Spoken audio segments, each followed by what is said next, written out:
8장 13절에서 27절입니다.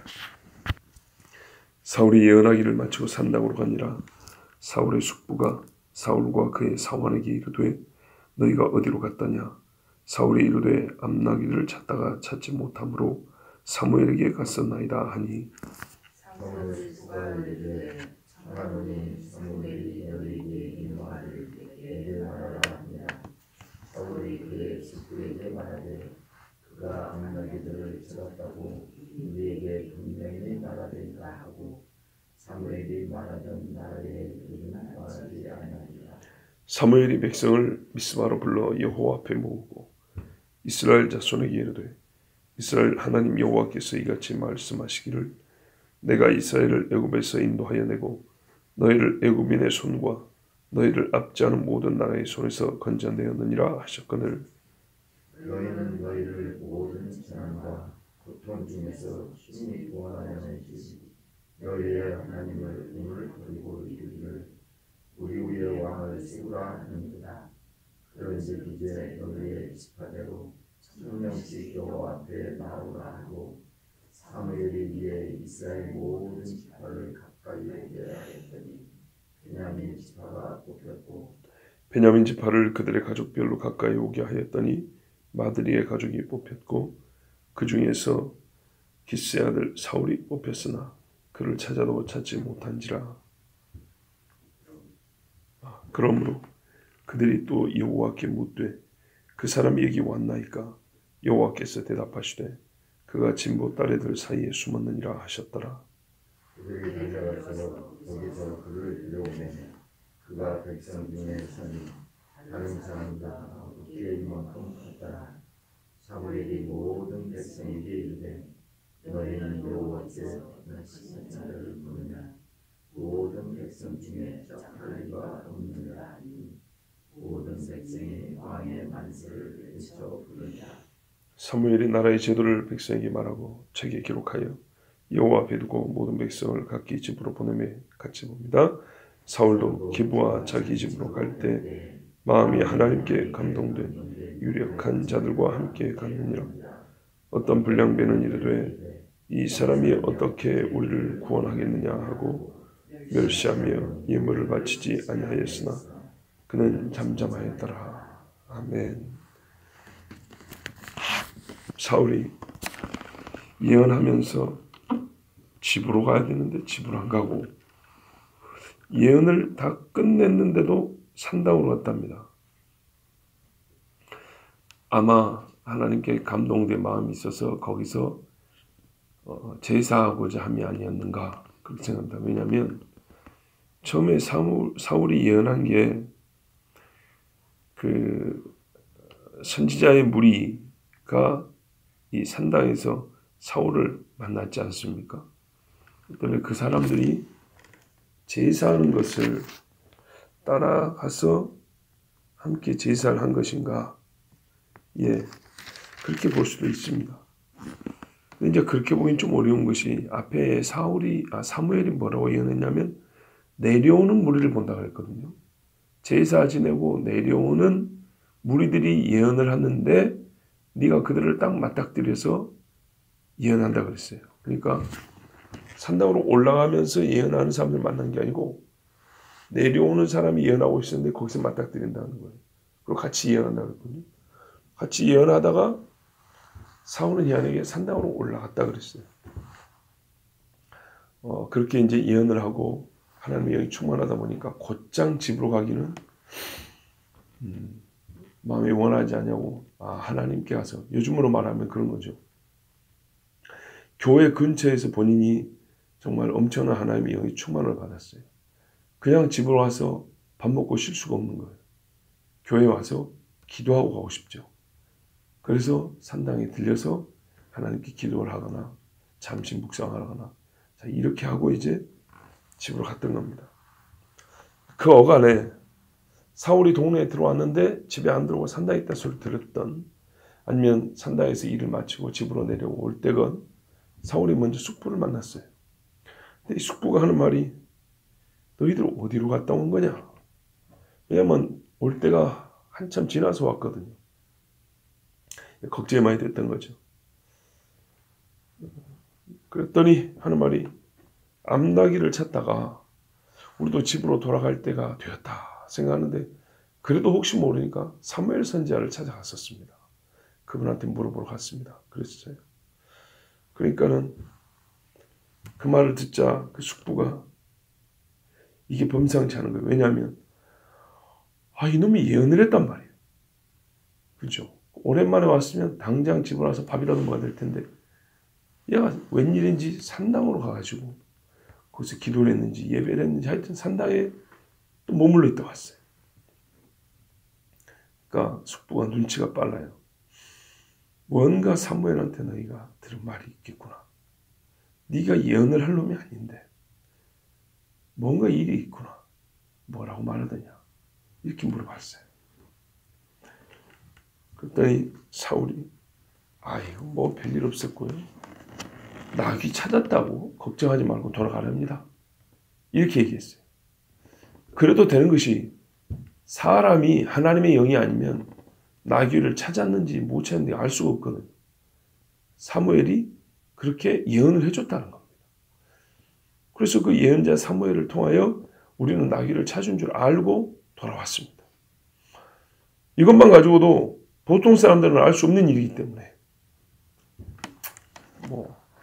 분명 뭔가 있는 것 같은데도 그래 알았다 이렇게 했어요. 그렇죠? 나귀를 찾은 거 어떻게 알아요? 보통 사람. 그런데 뭔가 있는 것 같아요. 왜냐하면요 얘가 예언을 하는데 이게 못 알아먹는 그 우리로 말하는 방언을 한 게 아니고 알아먹는 말로 한단 말이에요. 그래서 이제 물어봤던 건데 어쩔 수 없이 더 이상 못 물어봤어요. 사무엘이 말하던 나라의 일은 말하지 아니하니라. 왜요? 본인도 지금 감당이 안 되는데 이거 말하면은 일이 잘못되거나 아니면 사무엘이 좀 기다리고 있을 수도 있고요. 본인이 자신이 없어서일 수도 있고 또 삼촌이 못 받아들일 수도 있고 하여튼 이건 여러모로 쉽게 말하기에 너무 큰 일이에요. 그래서 말을 못하고 입을 다물고 있었어요. 자, 그리고 시간이 좀 흘렀어요. 얼마나 흘렀는지 모르는데 분명히 사무엘이 뭐라냐면 기회를 따라 네 할 일을 하라 그랬어요.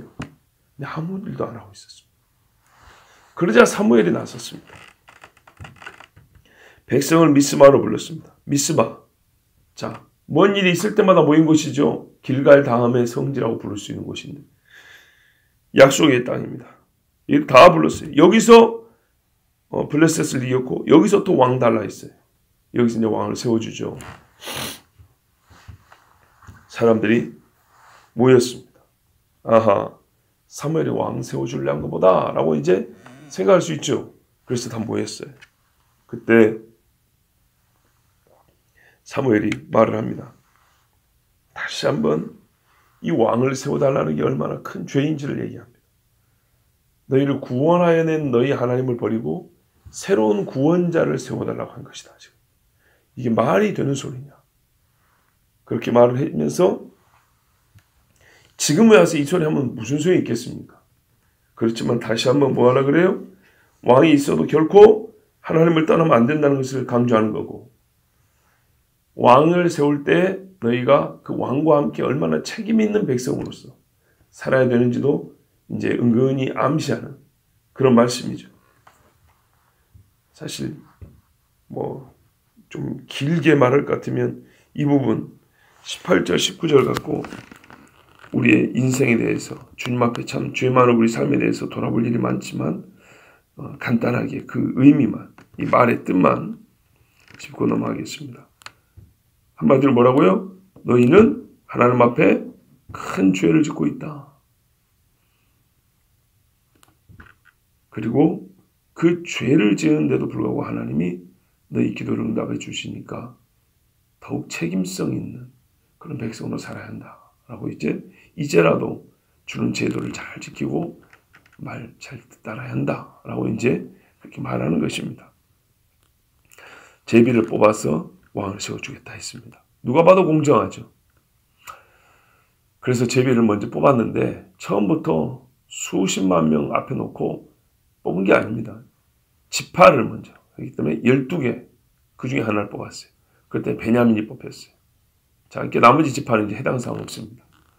뭐 여기저기서 뭐 한숨도 나왔을 것이고 자기들 나름대로 지파 안에 유다 지파에는 유력한 자가 누가 있었는데 뭐 저기 에브라임에는 우리 지파 이번에 됐었어요. 될 줄 아는데 좀 뭐 아쉬워했겠죠. 베냐민이 뭐야 베냐민이 막 그랬을 거예요. 자, 그 다음에 이제 베냐민의 족장들이죠. 나와 봐라 했어요. 수를 세보니까 몇 명 됐겠죠. 이름 써가지고 그 수만큼 또 뽑았어요. 그 중에서 하나. 그랬더니 누가 나왔냐 하면 마드리라는 집이 뽑혔어요. 마드리는 큰 집이에요. 그 집에서 이제 그 집 출신 아들들을 뽑았더니 기스가 뽑혔어요. 기스의 아들 중에 뽑았더니 사울이 뽑혔어요. 사람들이 몰라요. 사울이 누구냐 이러고 있는 거죠. 이제. 그래서 자 사울 나오시오. 옆에서 사울이 누구야 막 하면서 했는데 아무 소리가 없네. 거기야 뭐 안 나올 수도 있는 거죠. 전 국민이 다 모인 건 아니니까. 오라 할 때 말 듣고 온 사람만 왔을 거 아니에요. 없으면 그 집으로 찾아가야 되겠죠.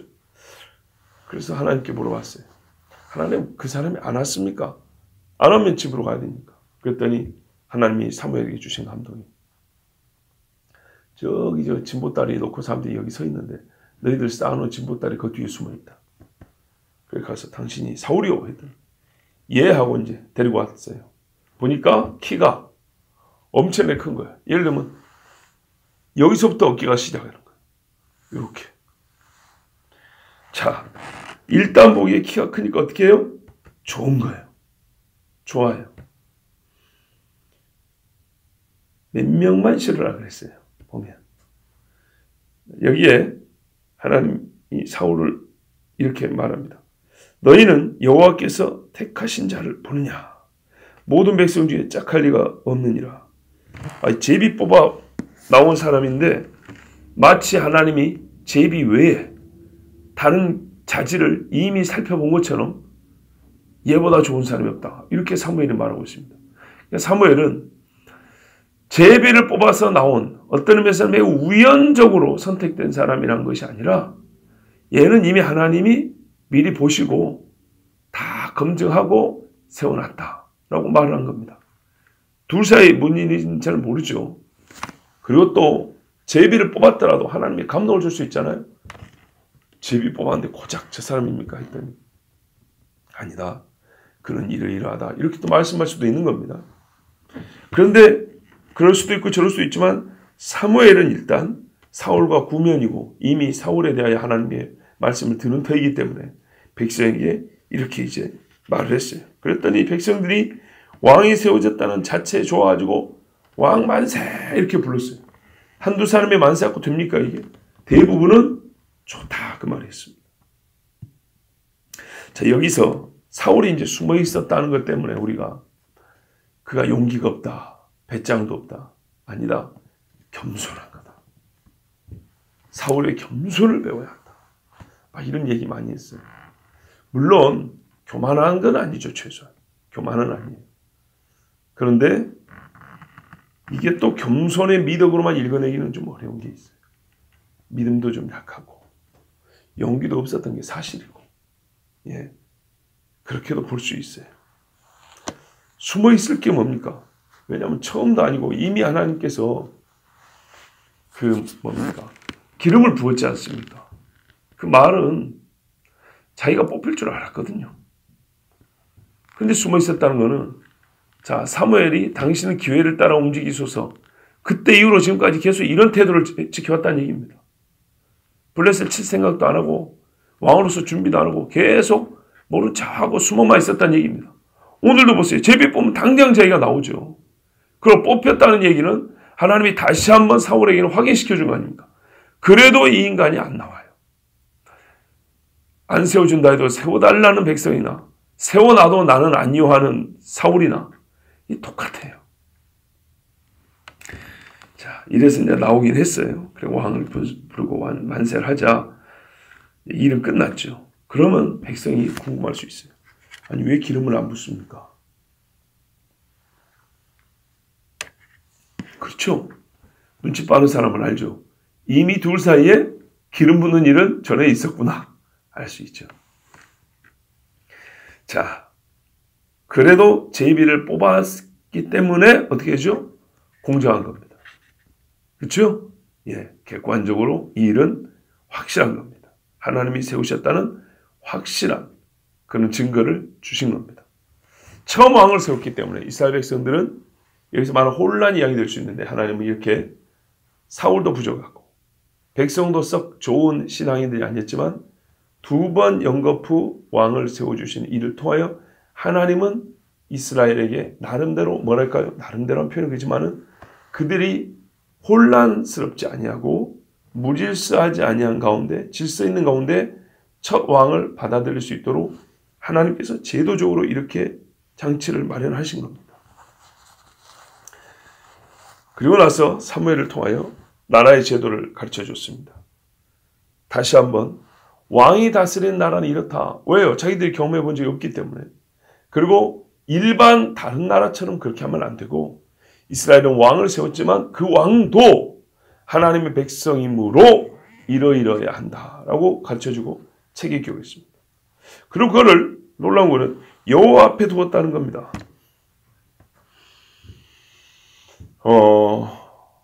지금 실로도 없고요. 그렇죠? 성전도 없어요. 그럼 여호와 앞에 어디다 뒀다는 일일까요? 지금 여호와의 법궤가 어디 있습니까? 저기 거기 아비나답의 집인가 거기 있잖아요. 아직 제사장들이 그걸 가져와서 성막을 짓고 일 안 했단 말입니다. 여호와 앞에 뒀다는 말이 성막에 뒀다는 얘기도 아니고 어디다 뒀다는 얘기입니까? 솔직히 알 수가 없습니다. 이리 봤을 때는 미스바가 하나님 앞에 언약의 장소 아니겠습니까? 그래서 미스바에 있는 산당에 두었다는 것인지 또는 그들이 나름대로 하나님과의 약속을 상징하기 위해서 지어놓은 건물이나 어떤 이 처소가 있고 거기에다가 특별 보관을 했다는 그런 말일 수도 있겠습니다. 왜냐하면 성막이 없는 시대이기 때문에. 자, 이렇게 하고 이제 집으로 가라 했습니다. 왜 그렇습니까? 이 사람들이 그러면은 다 사울과 함께 있을 수도 없고요. 집으로 가야죠. 궁전을 지금 지어놓은 것도 아니고 강요들, 그러니까는 장관들이 세워진 것도 아니고 왕만 세웠을 뿐입니다. 그러니까 이제 왕의 명령을 기다리며 집으로 돌아갑니다.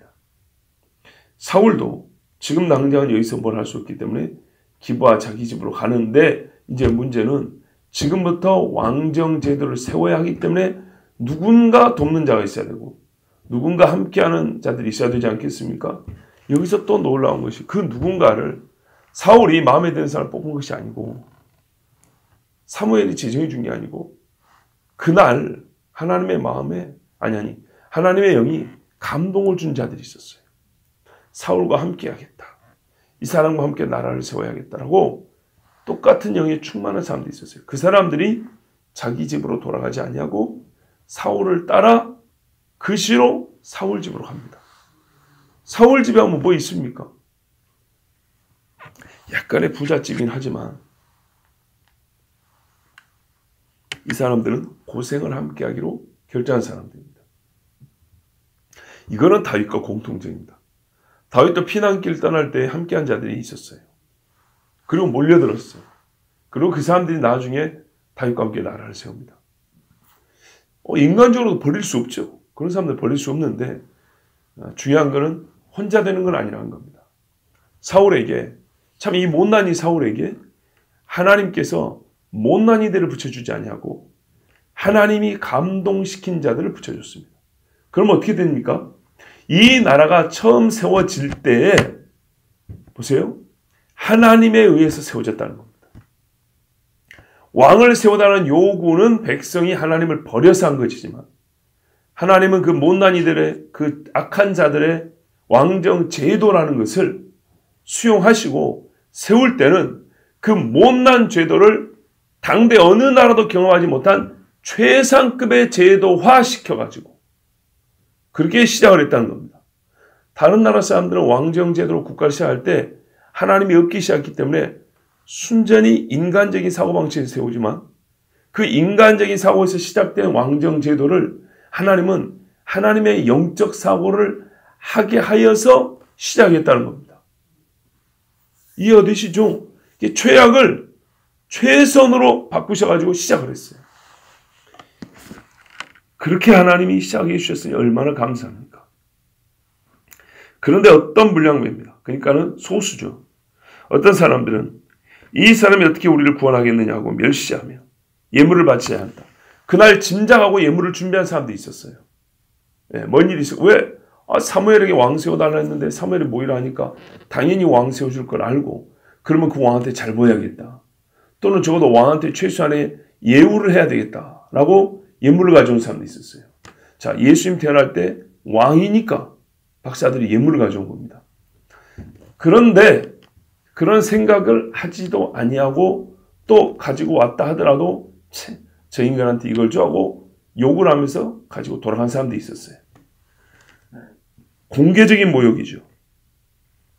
사울이 지금 현재 권력도 없고 무슨 전공을 세운 것도 아니고 그러니까 무시할 수도 있습니다만은 그럴 수 있다는 것이 잘했다는 건 아닙니다. 여기서는 무시하면 안 됩니다. 왜? 하나님이 제비 뽑아서 세웠고 사무엘을 통하여 왕이라고 이제 공표했기 때문입니다. 자, 그런데 사울은 잠잠했다 그랬어요.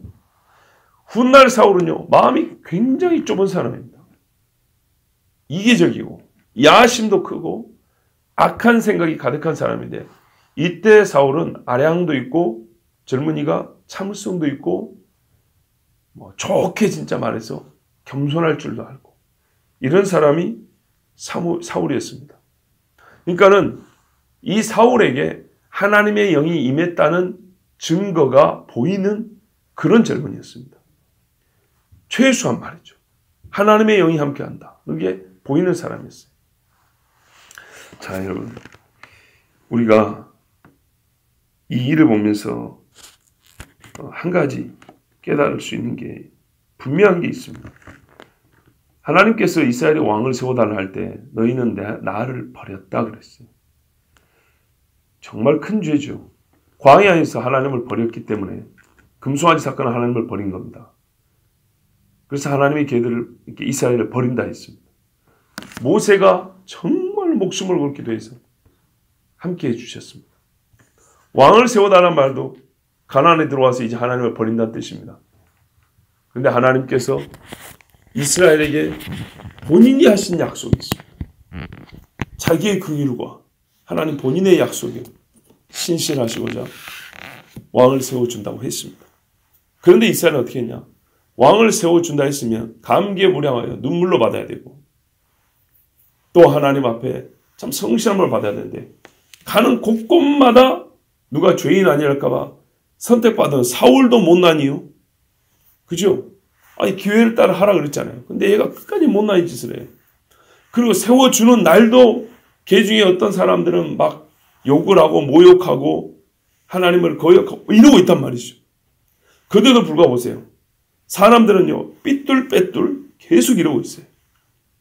그런데 그 와중에도 하나님은 이들의 죄로 말미암아 시작된 일인데도 약속하시고 또 그 죄로 말미암아 시작된 일을 가장 선한 쪽으로 방향을 트시고 하나님께서 그래 너희 마음대로 해봐라 해도 되는데 적극적으로 개입하셔서 사무엘 종을 움직이시고 사울의 집에 암나기를 일으켜 하셔서 사울을 움직이시고 또 그날 이 못난이와 함께 할 수 있는 영에 감동된 사람들을 붙여주시고 이렇게 해가지고 하나님이 일하세요.